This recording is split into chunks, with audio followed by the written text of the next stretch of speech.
A reading from the Holy Bible, New American Bible, Genesis chapter 22. The testing of Abraham. Sometime after these events, God put Abraham to the test. He called to him, "Abraham?"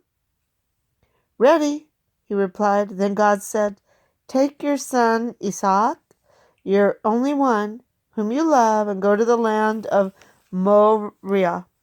There you shall offer him up as a holocaust on a height that I will point out to you."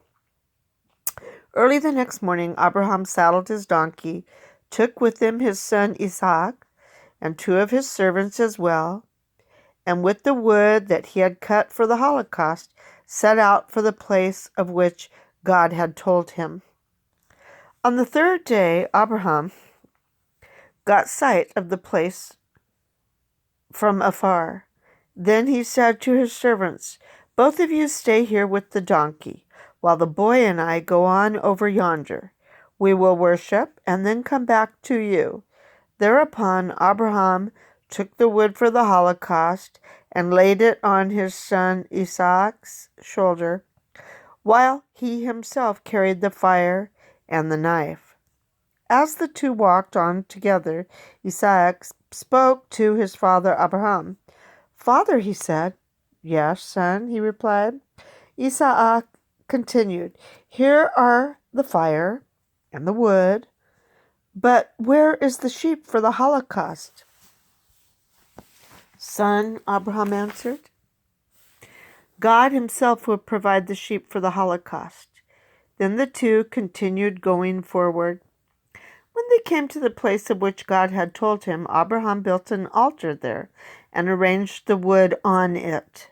Next, he tied up his son Isaac and put him on top of the wood on the altar. Then he reached out and took the knife to slaughter his son. But the Lord's messenger called to him from heaven, "Abraham, Abraham!" "Yes, Lord," he answered. "Do not lay your hand on the boy," said the messenger. "Do not do the least thing to him. I know now how devoted you are to God, since you did not withhold from me your own beloved son." As Abraham looked about, he spied a ram caught by its horns in the thicket. So he went and took the ram and offered it up as a holocaust in place of his son. Abraham named the site Yahweh Yireh. Hence, people now say, "On the mountain the Lord will see." Again the Lord's messenger called to Abraham from heaven and said, "I swear by myself, declares the Lord, that because you acted as you did, in not withholding from me your beloved son, I will bless you abundantly and make your descendants as countless as the stars of the sky and the sands of the seashore. Your descendants shall take possession of the gates of their enemies, and in your descendants all the nations of the earth shall find blessing. All this because you obeyed my command." Abraham then returned to his servants, and they set out together from Beer-sheba, where Abraham made his home. Nahor's descendants. Sometime afterward, the news came to Abraham, "Milcah, too, has borne sons to your brother Nahor.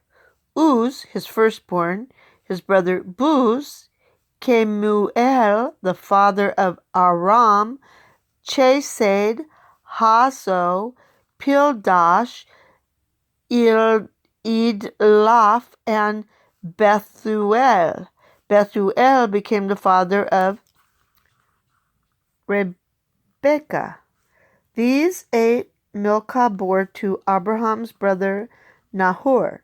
His concubine, whose name was Reumah, also bore children, Teba, Gaham, Tahash, and Maacah.